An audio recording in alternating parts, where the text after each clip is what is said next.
फरीदाबाद में आज राज्य स्तरीय विभाजन विभीषिका स्मृति दिवस कार्यक्रम का आयोजन किया गया, जिसमें प्रदेश के मुख्यमंत्री नायब सिंह सैनी एवं केंद्रीय मंत्री मनोहर लाल खट्टर मुख्य अतिथि के रूप में पहुंचे। वहीं मुख्यमंत्री ने रिमोट का बटन दबाकर फरीदाबाद के विभिन्न क्षेत्रों में लगभग 524 करोड़ रुपए के विकास कार्यों की सौगात दी और विभाजन की पीड़ा झेल रहे बुजुर्गों को सम्मानित भी किया। वहीं उन्होंने विभाजन विभीषिका विषय को पाठ्यक्रम में शामिल करने की घोषणा भी की और शादी के बाद लड़की का नाम बदलने की प्रथा को लेकर नाम परिवर्तन करने के प्रावधान की घोषणा की, ताकि किसी को परेशानी न हो। मंच पर मुख्यमंत्री और केंद्रीय मंत्री को स्मृति चिन्ह भेंट करके सम्मानित किया गया। इस मौके पर मंच पर केंद्रीय राज्य मंत्री कृष्णपाल गुर्जर, कैबिनेट मंत्री विपुल गोयल, कैबिनेट मंत्री राजेश नागर, कैबिनेट मंत्री गौरव गौतम, पूर्व मंत्री सुभाष सुधा, आचार्य धर्मदेव, विधानसभा उपाध्यक्ष कृष्ण लाल मिड्ढा, कैबिनेट मंत्री अरविंद शर्मा, श्याम सिंह राणा, प्रदेश अध्यक्ष मोहन लाल बड़ौली, श्रुति चौधरी, मूलचंद शर्मा, महापौर प्रवीण जोशी सहित अन्य गणमान्य लोग मौजूद रहे। मंच पर सभी गणमान्य केंद्रीय एवं प्रदेश के मंत्रियों ने विभाजन के समय अपनी जान गंवाने वाले शहीदों को याद किया और अपने अपने शब्दों में श्रद्धांजलि दी। भारी बारिश के चलते पंडाल के अंदर बारिश का पानी जमा हो गया। इसके बावजूद लोग जैसे तैसे पंडाल तक पहुंचे और नेताओं के विचारों को सुना। आज का ये दिन वास्तव में बहुत ही एक आत्मनिरीक्षण का एक विषय है, क्योंकि जो घटनाक्रम जिसकी जानकारी आज बहुत से लोगों ने दी है, बहुत कम लोग हैं जो इस घटनाक्रम के प्रत्यक्षदर्शी हैं। लेकिन एक पीढ़ी ऐसी भी है जिन्होंने अपने पूर्वजों से ये सारी जो घटनाएं हैं भारत विभाजन की, वो सब सुनी है। और उसके बाद अगली तीसरी पीढ़ी ऐसी है जिसको आज भी बहुत चीजों का पता नहीं है, तो उनको सबको ये जानकारी मिले, इस प्रकार के कार्यक्रम का आयोजन वास्तव में इसका एक महत्व है। आज इस अवसर पर सबसे पहले तो मैं देश की स्वाधीनता का दिन 15 अगस्त, उसकी पूर्व संध्या पर आप सबको देश की स्वतंत्रता की बहुत बहुत बधाई और बहुत बहुत शुभकामना देता हूं। भाइयों बहनों, देश का विभाजन और अगले दिन आजादी का दिन, अगर इन दोनों को जोड़ के देखा जाए तो एक अवसर ऐसा है जो हमें आनंदित करता है, खुशी देता है कि जिस भी रूप में मिली, लेकिन हमको आजादी मिली। उस आजादी की, स्वतंत्रता की खुशियां लगातार हम पिछले 78 वर्ष से मना रहे हैं। वहीं दूसरा सत्य भी है कि 78 साल पहले जिस दिन आजादी मिलनी थी 15 अगस्त को, उससे एक रात पहले 14 अगस्त को ये देश जिसको हम भारत माता कहते हैं, भारत माता के दो बाजू काट करके और धड़ से अलग कर दिए गए, एक पूर्वी पाकिस्तान, एक पश्चिमी पाकिस्तान। और ये जो त्रासदी का समय था, उस समय देश का विभाजन हुआ, एक पीड़ा, देश को आजादी मिली, अधूरी आजादी मिली, उसका कहीं ना कहीं थोड़ा सा संतोष, ये सब तो है। लेकिन लाखों लोग जो अपना घर परिवार छोड़ करके और जो भारत देश है, स्वतंत्र देश है, इसकी ओर चल पड़े, और जो उनके साथ बीती, उसका वर्णन करना वास्तव में बहुत ही मन को पीड़ा देता है। मुझे तो स्वयं उस समय जो घटनाएं हुई, हमारी दादी जी, हमारी नानी जी वो सुनाती थी कि कैसे कैसे निहत्थे हम 3 कपड़ों में ही घर से निकले, कोई सामान साथ लेकर के नहीं चल नहीं सकते थे, क्योंकि उस समय मन में कई भाव जागृत हो रहे थे। एक बात कही जाती है कि वहां से जो लोग आए, अपनी जान बचाने के लिए आए। मैं कहता हूं ये अर्ध सत्य है, ये पूरा सत्य नहीं है। सत्य तो ये है कि उनको अपने देश भारत से प्यार था, इसलिए घर छोड़ करके वहां से चले। उन्होंने अपने धर्म पर अडिग रह करके अपने जीवन यापन मन में विचार किया कि मुझे अपना धर्म नहीं छोड़ना, इसलिए घर छोड़ा है। केवल जान बचानी होती तो धर्म परिवर्तन करके वहां रह जाते, जान बचती, कुछ नहीं जाता था, पैसा भी रहता, मकान भी रहता, धन दौलत भी रहती, लेकिन उन्होंने उस धन दौलत को, उस मकान को, उस व्यापार को, उस खेती को, सबको छोड़कर, ठोकर मारकर अपने जीवन में कोई संस्कार है देशभक्ति का, उस राष्ट्रभक्ति के संस्कार को लेके, धर्म के प्रति निष्ठा को रख करके और वहां से निकले और यहां पहुंचे। पहुंचते समय कितनी कठिनाइयां उनको आई, सर धड़ से अलग कर दिए गए, गाड़ियों की गाड़ियां काट दी गई, लाखों लोग शहीद हुए। अब उन शहीदों को याद करने के लिए कांग्रेस ने तो ये सब भुला दिया था। मित्रों, उन्होंने कभी इस चैप्टर को याद नहीं किया कि लाखों लोग शहीद हुए हैं, उनकी शहादत की कीमत पर देश आजाद हुआ है और आज उनको हमको याद करना चाहिए, उन्होंने छोड़ दिया।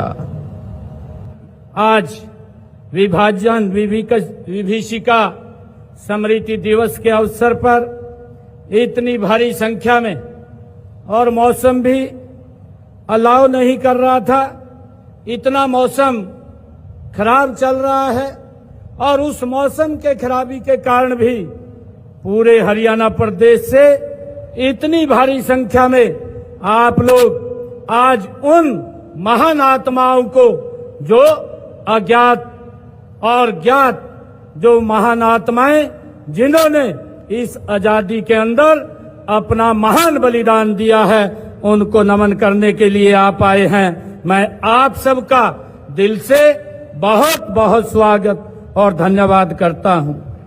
मित्रों, आज का ये विषय, इस बात करने के लिए हम एकत्र हुए हैं कि वह केवल इतिहास का एक पन्ना नहीं है, यह लाखों दिलों का एक जख्म है जो विभाजन विभीषिका स्मृति दिवस के रूप में आज हम ठीक आजादी की पूर्व संध्या के अवसर पर हम यहां एकत्र आए हैं। यह दिन हमें वर्ष 1947 में जो उस भयानक समय की याद दिलाता है जब भारत का विभाजन हुआ था।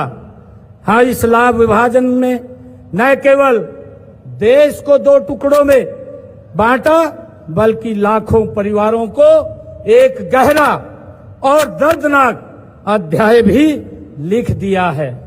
मित्रों, उनकी पीड़ा से आहत होकर के देश के यशस्वी प्रधानमंत्री आदरणीय नरेंद्र मोदी जी ने जो देश के बंटवारे को 20वीं शताब्दी की सबसे बड़ी त्रासदी आदरणीय प्रधानमंत्री जी ने कहा है, उन्होंने 15 अगस्त 2021 को स्वतंत्रता दिवस पर आजादी के अमृत महोत्सव के शुभारंभ करते हुए इस विभाजन में अपनी जान गंवाने वाले लोगों की याद में विभाजन विभीषिका स्मृति दिवस मनाने की घोषणा देश के यशस्वी प्रधानमंत्री आदरणीय नरेंद्र मोदी जी ने की है। उस समय माननीय प्रधानमंत्री जी ने जो शब्द कहे थे, उन्होंने कहा था कि देश के बंटवारे के दर्द को कभी भुलाया नहीं जा सकता। नफरत और हिंसा की वजह से हमारे लाखों बहन और भाइयों को विस्थापित होना पड़ा और अपनी जान तक उन्होंने गंवानी पड़ी, ये आदरणीय प्रधानमंत्री जी ने कहा था। और मुझे जो माननीय धर्मदेव जी महाराज ने कहा, ये सबसे पहले 2008 में इस विभाजन विभीषिका का शुभारंभ किया गया। साथियों, आपको ये याद भी होगा कि आज के ही दिन वर्ष 2022 में विभाजन विभीषिका जो स्मृति दिवस है के उपलक्ष्य में पहला राज्य स्तरीय कार्यक्रम ये कुरुक्षेत्र में किया गया था और दूसरा आयोजन भी इसका कुरुक्षेत्र में ही किया गया था। मित्रों, मैं आप सबको ये बताना चाहूंगा कि इस विभाजन विभीषिका का जो तीसरा आयोजन था वो फतेहाबाद में किया गया और ये विभाजन विभीषिका का चौथा जो दिवस है ये फरीदाबाद के इस पवित्र भूमि पर आज किया जा रहा है। यह फरीदाबाद शहर उस त्रासदी का जीता जागता ये प्रमाण है। जब देश का बंटवारा हुआ, हम सब जानते हैं, लाखों लोग अपना सब कुछ छोड़ करके यहाँ आए थे और वे लोग जिन्होंने अपने घर बार, अपनी जमीनें, अपनी विरासत को खो दिया था, उनके सामने एक अनिश्चित भविष्य था, लेकिन उनके हौसले वो बुलंद थे। फरीदाबाद को उनके पुनर्वास के लिए एक नया शहर बनाने का निर्णय भी लिया गया। यह सिर्फ एक शहर नहीं बल्कि आशा की एक नई किरण ये बन करके उभरा है। हमारे विस्थापित भाइयों और बहनों ने हमारी मेहनत और लगन से इस शहर को खड़ा किया है। उन्होंने न केवल अपने लिए एक शहर, नया शहर बनाया है, बल्कि इस शहर को हरियाणा का एक प्रमुख औद्योगिक क्षेत्र भी बना दिया है। आज फरीदाबाद की पहचान उसकी औद्योगिक प्रगति और मेहनती लोगों से होती है। जब इस शहर की चकाचौंध देखते हैं तो हमें उन लोगों के संघर्ष को नहीं भूलना चाहिए जिन्होंने अपनी जिंदगी की एक नई शुरुआत इस शहर से आकर के की थी। मैं उनके संघर्ष और मेहनत को भी मैं नमन करता हूं। देश के विभाजन की विभीषिका के पीड़ित उन लोगों को याद में फरीदाबाद हमारे बड़खल के अंदर ही एक स्मारक भी उनकी याद के अंदर यहाँ बनाया गया है। प्रदेश के अन्य स्थानों पर विभाजन विभीषिका स्मारक भी उनकी याद में बनाए जा रहे हैं। आज यहाँ ऐसे अनेक लोग उपस्थित हैं जो विभाजन की उस विभीषिका का शिकार हुए थे और ऐसे युवा भी उपस्थित हैं जो बचपन में जो दादी और नानी की कहानियां न सुन करके वो बचपन में मुंह के उनके बंटवारे की कहानियां वो सुनते थे, जो एक रोंगटे खड़े करने वाला वो दर्द था। बेशक आज देश बहुत आगे बढ़ गया है। दुनिया का सबसे बड़ा लोकतंत्र और चौथी सबसे बड़ी अर्थव्यवस्था ये भारत दुनिया के अंदर बना है, लेकिन देश के विभाजन के दर्द को कभी बुलाया नहीं जा सकता। मित्रों, मैं पंचनन स्मारक ट्रस्ट के ये सराहना भी करना चाहूंगा कि जिसने वर्ष 2010 में अपनी स्थापना से अब तक पूर्वजों की याद बनाए रखने के लिए उन्होंने ठोस प्रयास किए हैं और उन्होंने मुझे यह भी ध्यान में है कि पंचनन जो स्मारक ट्रस्ट है उन पूर्वजों की स्मृति में एक संग्रहालय और सरोवर, मेडिकल कॉलेज आदि संस्थाएं भी स्थापित करने का ये प्रयास कर रहा है। मैं एक बार फिर इस विभाजन विभीषिका में जान गंवाने वाले अपने पूर्वजों को भावपूर्ण मैं श्रद्धांजलि देता हूं। साथ ही सबसे अपील भी करता हूं कि इस त्रासदी से सबक लेते हुए प्रेम, प्यार और भाईचारे को मजबूत करने का हम मिलकर के संकल्प लें। आज विभाजन विभीषिका के इस स्मृति दिवस के अवसर पर आज यहाँ लगभग फरीदाबाद में 564 करोड़ 27 लाख रुपए की लागत के 29 विकास परियोजनाओं के उद्घाटन और शिलान्यास करने का भी मुझे यहाँ अवसर मिला है। ये एक विकास की जो गति ये आदरणीय नरेंद्र मोदी जी के नेतृत्व में ये डबल इंजन की सरकार लगातार कर रही है। इस फरीदाबाद जिले के अंदर ये विकास की गति और तेज होगी और मैं आज इस विभाजन विभीषिका के दिवस के अवसर पर जो कुछ बातें मेरे ध्यान में आई हैं मैं आज उनके बारे में कहना चाहूंगा। महिलाएं, क्योंकि समाज की तरफ से इस प्रकार की बातें मेरे समक्ष वो आई हैं कि जो बेटियों की शादी परिवार में होती है उसका नाम बदल दिया जाता है और कागजों में वो नाम चला जाता है और उसके कारण से दिक्कत आती है। मैं आज इस बात को लेकर के कि जिन महिलाओं का सामाजिक परंपराओं के कारण विवाह उपरांत नाम परिवर्तन हो गया है उन्हें नाम में संशोधन करने के लिए एक विशेष प्रावधान हरियाणा सरकार की तरफ से किया जाएगा, ताकि उन परिवारों को कोई दिक्कत समस्या न रहे। और एक जो विभाजन से संबंधित साहित्य एवं संस्मरण दस्तावेजों की जो बात कही गई है, मेरे ध्यान में जो आई है कि प्रदर्शनी प्रतिवर्ष वो लगाई जाएगी तथा एक विषय विभाजन विभीषिका स्मृति दिवस का पाठ्यक्रम के अंदर भी शामिल किया जाएगा, ताकि आने वाली पीढ़ियों को इस दंश के बारे में जो हमारे पूर्वजों ने जो अत्याचार सहे हैं, जो उनको पर अत्याचार हुए हैं, इस आजादी से पहले पीढ़ियों को मिलनी चाहिए।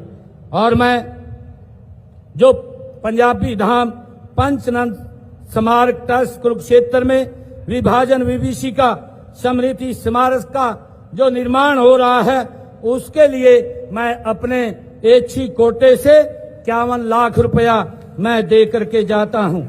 मित्रों, अंत में मैं एक बार फिर विभाजन विभीषिका में जान गंवाने वाले अपने पूर्वजों और भावपूर्ण उनको श्रद्धांजलि अर्पित करता हूं।